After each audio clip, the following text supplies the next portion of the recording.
안녕하세요. 오늘은 열왕기상 12자입니다. 르호보암 이야기가 나와 있습니다. 르호보암에 대해서 함께 알아보도록 하겠습니다. 이 사람은 어떤 사람이었습니까? 르호보암은 미성숙한 사람이었습니다. 여러분, 내 아버지가 솔로몬이에요. 그 다음에 내가 왕이 될 거예요. 그러면 이 사람은 왕관의 무게를 굉장히 무겁게 느껴야 정상입니다. 왜요? 아버지가 너무 위대한 왕이잖아요. 그래서 준비를 많이 했었어야 합니다. 그렇죠? 신앙적으로도 준비를 많이 했었어야 돼요. 아브라함 언약과 다윗 언약을 이해하면서 이 왕과의 사명이 무엇인지, 하나님과 나와의 관계, 왕으로서 내가 할 소명, 이것들을 이해하고 있었어야 돼요. 경제적으로도 많이 준비를 했었어야 됩니다. 솔로몬의 큰 업적이 경제구조, 완전히 새로운 경제구조를 만들어낸 것이기 때문에 이스라엘이 계속 부유하기 위해서 이것이 어떻게 계속 지속 가능한지 살펴보고 대안을 갖고 이렇게 했었어야 되죠. 정치적으로도 준비를 많이 했었어야 됩니다. 중앙집권화 되긴 했지만 이스라엘은 여전히 분권화된 국가이기 때문에 각각의 정치 세력들이 어떤 의견들을 갖고 있는지, 민심이 어떤지, 그러면은 그 민심이 나를 향해서는 어떠할지, 이것을 어떻게 통합해 나갈지에 대한 자기 이해가 있었어야 하죠. 무엇보다 왕권에 대한 이해도 있었어야겠죠. 솔로몬이 어떤 왕인지, 솔로몬의 장점이 무엇이고 단점이 무엇인지, 솔로몬의 정치력과 신앙, 능력, 이것들 내가 배워야 될 것. 하지만 솔로몬의 단점은 내가 극복해야 될 것. 그리고 솔로몬의 장점이지만 내가 할 수 없는 것. 내가 아버지는 못했지만 할 수 있는 것. 이런 것들이잖아요. 그렇죠? 왕의 장점과 단점, 그리고 장점 중에서 내가 할 수 있는 것과 할 수 없는 것. 그리고 아버지는 안 했지만 내가 해야 되는 색깔들, 이런 것들, 자기의 왕권에 대한 고민들과 준비를 했었어야 되죠.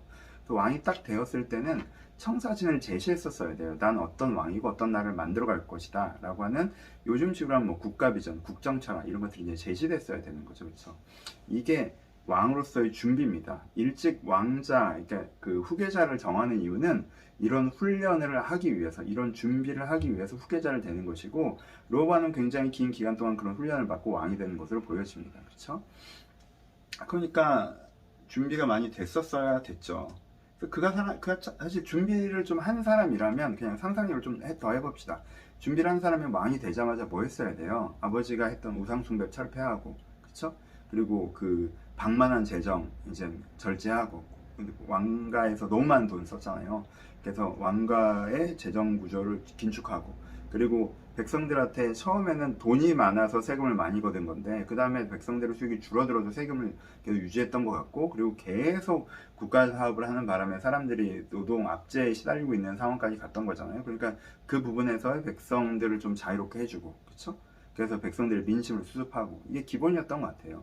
그 다음에 아버지가 잘했던 것처럼 일천번제 들어가고, 나도 지혜가 필요하고, 그렇죠?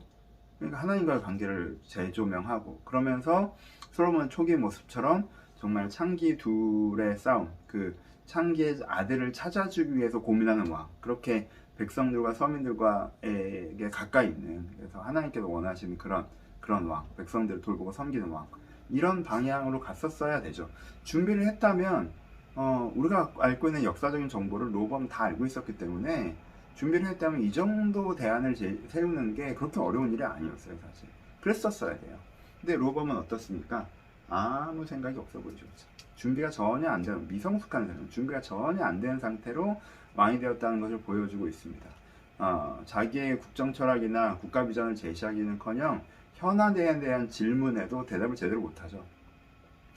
이렇게 우리가 너무 압제를 많이 받아왔어요. 이것 좀 이제는 자유롭게 해주세요 라고 하는데, 거기서 대답할 준비가 왕이 되어 있지 않아요. 그래? 조금 이따 와봐. 내가 생각을 좀 해보자. 그리고 그때부터 알아봐요. 이게 뭐야? 야, 너, 뭐, 네 의견 좀 얘기해봐. 네 의견 좀 얘기해봐. 이러고 있죠. 준비가 전혀 안 된 상태로 왕이 되었다는 것을 보여주고 있습니다. 그가 대답하는 과정을 보면 더 가관이죠. 그쵸? 그러니까, 지도자가 뭔가 결정할 때는요, 사안을 정확하게 파악하고, 그 사람들이 설명하는 것들이 있었잖아요. 그러니까 사안을 정확하게 판단하고, 그리고 옳고 그름을 분별하고, 그 다음에 현실성을 고려하고, 그래서 이제 판단이라는 걸 하는 거잖아요. 사안을 파악하고 옳고 그름의 기준을 세워서 분별하고, 그리고 현실적으로 그것을 어떻게 해나갈지에 대한 현실적인 대안을 만들고, 이 지도자의 판단의 방식이란 말이에요. 그렇죠? 근데 이 르호보암은 어떻게 판단합니까? 뭐 자기 딴에는 되게 심사숙고하는 척, 근데 사실 준비가 안 돼서 그런 거죠. 그래서 늙은 관리들, 아버지의 관리들 불러서, 야, 이거 니네 어떻게 생각하냐? 저희는 이렇게 저들의 말이 맞습니다. 이렇게 해줘야 된다고 생각합니다. 그 다음에 자기 어릴 때부터 같이 자란 측근들 불러가지고, 니네 어떻게 생각하냐? 이럴 것 같습니다. 그래? 나 이게 더 마음에 드는데? 그래, 이걸로 할래. 이렇게 선택을 하죠. 그러니까 왕의 판단이 아니에요. 왕은 사안을 충분히 파악하고 선악간의 기준을 그 바른 기준으로 선악간의 판단을 하고 현실 이렇게 해야 되는데 그게 아니라 그냥 무슨 지금 쇼핑하듯 그래 1번 2번 뭐가 더 좋지? 나 이게 더 마음에 드는데 이거 할래. 이런 식으로 결정을 하잖아요. 그쵸? 전혀 맞지도 않고 바르지도 않고 현실적이지도 않는데 자기 그냥 마음에 든다고 이걸 선택을 해버려요. 그러니까 이 사람이 얼마나 준비되지 않았는지 보여주는 모습이죠. 그쵸? 이 사람은 준비가 전혀 안 된 왕이었어요. 그러니까 준비되지 않는 왕이 되었을 때 본인에게 얼마나 비극이고 국가에게 얼마나 비극인지 이 르호보암의 모습에서 우리가 알 수가 있습니다. 르호보암의 입장도 한번 생각을 해보죠. 르호보암 왜 그랬을까? 맥락을 좀 이해를 해보죠. 그러니까 틀렸지만 맥락을 좀 알아야 우리가 무엇이 틀렸는지 자세하게 알 수 있으니까. 르호보암을 지금 지배하고 있는 건 뭐예요? 자존심과 허세죠. 그렇죠? 르호보암 입장은 이거예요. 이게 막 여로보암이 와서 얘기를 하잖아요. 근데 여로보암이 누구야? 자기 아버지가 살아계실 때는 죽을까봐 막 도망다니고 그러던 애잖아요. 그쵸? 그럼 뭐 다른 장로들이 와서 이렇게 얘기한단 말이에요. 장로들이 어땠던 사람들이에요? 지금 초면이 아니잖아. 아버지 살아계실 때만 해도 한마디도 못하고 시킨 대로 다 하고 나 만나면 이제 아유 왕자님 하던 사람들이란 말이에요.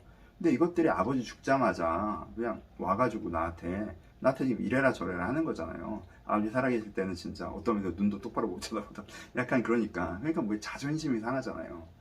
이것들이 아버지 돌아갔다 나를 아주 그냥 만만하게 보는구나. 이 감성이잖아요. 그렇죠? 또 하나는 허세죠. 내가 아버지보다 못하는 게 뭐가 있는데 이거죠. 그렇죠? 그러니까 르호보암은 아버지가 대단한 왕이었기 때문에 아버지처럼 되고 싶었어요. 근데 아버지처럼 되고 싶은 게 건강하게 어떻게 되냐면 아버지란 롤모델이 있고 아버지가 왜 위대한지 이해하고 내가 거기에 무엇에 못 미치고 있고 그래서 아버지를 이래야지 이제 아버지처럼 되고 싶다는데 그냥 얘는 아버지가 왜 위대한지도 이해하지 못한 상태에서 그냥 허세만 있어가지고 내가 아버지보다 못한 게 뭐가 있는데 난 아버지처럼 할 거야 막 이런 상태죠. 그렇죠? 이런 자존심과 허세에 가득해 있는 상태니까 그 친구들의 말이 확 마음에 드는 거죠. 이 친구들은요, 그러니까 이 측근들은 상황 파악은 절대 못하는데 뭔 알아요? 얘가 무슨 말을 듣고 싶어 하는지 정확하게 알고 있었던 것 같아요. 그래서 얘가 듣고 싶어 하는 말을 하는 거죠. 어떤 면에서. 넌 아버지보다 더 대단한 존재다. 네가 네 자신을 믿어라. 가서 더 세게 나가면 걔네들이 팍 꺾을 거다. 이런 식으로 얘기하는 거죠. 어디다 대고 걔네들이 너한테 이래라 저래라 하냐? 강하게 나가. 막 이렇게. 그렇죠? 그러소서라고 이제 하는 거죠. 그때 역시 내 마음에 쏙 드는 얘기야. 라고 그렇게 하는 거죠. 그래서 진짜 말도 안 되는 판단을 하죠. 선하지도 않고 현실적이지 않은 정말 멍청한 판단을 합니다. 그렇죠? 지금 자기가 국가를 장악하지도 못했는데, 그렇죠? 자기 국정장악을 못한 상태란 말이에요.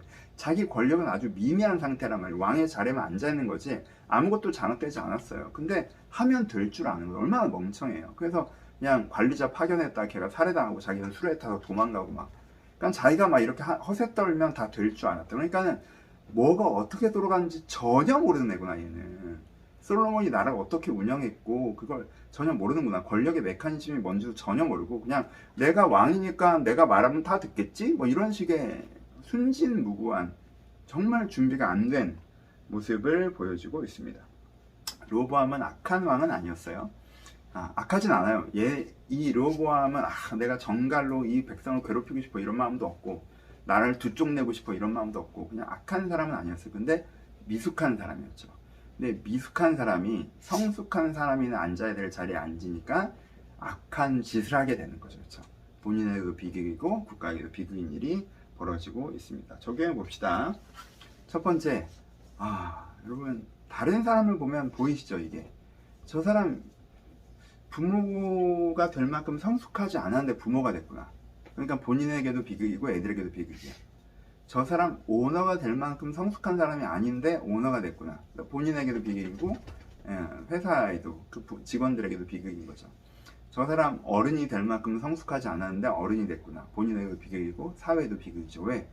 이런 사람들은 미숙하기 때문에 악하지 않아도 악한 짓들을 하니까 그 피해가 본인과 주변에 고스란히 돌아가죠. 여러분 이걸 보시죠. 다른 사람에 대해서 이런 경험을 하죠. 우리 윗사람 중에 아 쟤는 진짜 저거 할 애가 아닌데 저 자리에 앉아서 지가 불안하니까 지랄이나 하고 앉아있고, 막 자기 방어만 계속하고 자기 책임인데 부하직한테 떠넘겨. 아처럼 미치 이런 거 있잖아요, 그쵸? 아 우리 부모님 사실 미숙한 분인데 자기도 그 준비가 안 돼야 되니까 막 지 불안하니 지 능력이 없으니까 보고 배운 대로 옛날 방식 폭력 다 알잖아요, 여러분. 근데 그게 문제가 아니라 내가 문제예요. 내가 문제예요. 내가 미성숙한데 내가 준비가 안 돼 있는데 어떤 자리에 던져져서 그 자리에 세워져서 내 미숙함이 나와 주변에 비극이 되면 그게 진짜 문제잖아요. 그러니까 내 고민을 하셔야 돼요. 내 고민. 다른 사람 나는 성숙해요. 이 고민이죠, 그렇죠? 저한테 하는 얘기예요, 그렇죠? 그러니까 성숙의 기회, 오늘 적용은 그러니까 성숙의 기회가 있을 때 성숙하셔야 돼요. 르호보암한테 그 기회가 있었어요. 자기가 왕자일 때 왕이 될 준비를 할 수가 있었어요. 근데 그냥 놀고 먹은 것 같죠, 그죠? 왕자 임내하고 이러고 돌아다녔던 것 같아요. 그러니까 여러분, 여러분들에게 성숙의 기회가 주어질 때, 시간이 주어질 때, 돈이 주어질 때, 역량이 주어질 때 준비하셔야 돼요. 성숙하셔야 돼요. 그래서 내가 그 자리에 섰을 때 나와 주변에 축복이 될 수 있도록 성숙의 기회가 주어질 때 성숙하셔서 내가 어떤 자리에 서는 것이 나와 타인에게 비극이 아니라 축복이 될 수 있도록 하셔야 된다라는 게 첫 번째 적용이겠고요. 두 번째 이제는 선택의 지혜로우셔야 합니다. 르호보암도 겉모습만 보면 신중한 것 같죠, 그렇죠? 그래, 내가 좀 더 생각해보고 여러 사람들의 얘기를 들어보고 내가 결정을 하겠다. 되게 신중한 것 같지만 사실은 르호보암이 신중하게 선택하지 않고 어떻게 선택해요? 쇼핑하듯 선택하죠. 이거 마음에 드는데, 그쵸? 그러니까 절대 그렇게 선택하시면 안 돼요. 신중하게 선택하셔야 돼요. 깊게 무엇이 맞는지, 현실적으로 어떻게 해나가야 되는지, 이렇게 무엇이나 선택하셔야 돼요. 여러분 절대 쇼핑하듯 선택하지 마세요. 누구는 이런 얘기하고 누구는 이런 얘기하고 누구는 이런 얘기해. 나 요거 나 요거 할래. 그렇게 하시면 안 돼요. 인생을 절대 쇼핑하듯 선택하시면 안 됩니다. 르호보암 보면서 그거 꼭 기억하셨으면 좋겠어요. 그러고 싶을 때마다 그냥 무슨 마음에 드는 거 고르듯 내 인생에 어떤 선택을 하고 싶을 때마다 르호보암을 꼭 한번 떠오르세요. 세 번째 적용하는 건 자존심 허세로 살지 않아야 된다는 거. 이건 설명 필요 없겠죠. 내가 혹시 자존심 부리고 허세 떨지 않나? 가끔 한번 돌아봅시다. 저도 가끔 그러거든요. 근데 정말 그건 나중에 생각할 때 너무 창피하잖아요, 그렇죠? 남들이 몰라도 너무 창피하잖아요, 그렇죠? 내가 자존심과 허세로 살지 않아야겠다도 생각해 보셨으면 좋겠습니다. 이제부터 좀 빠르게 인물이 탁탁탁탁 나와요. 그래서 한 인물을 기억하시면 이젠 좀 잘못하는 왕들의 모습들이 나오잖아요. 반蒙교사로 내가 비판이나 자책이나 이걸 하자는 게 아니라 저런 부분을 조심해야겠다. 그렇게 하지 않고 이렇게 해야겠다. 내가 준비되지 않고 미성숙한 사람이 되지 않고 성숙한 사람이 돼야겠다. 이렇게 묵상해 보시고 소화해 보셨으면 좋겠습니다. 감사합니다.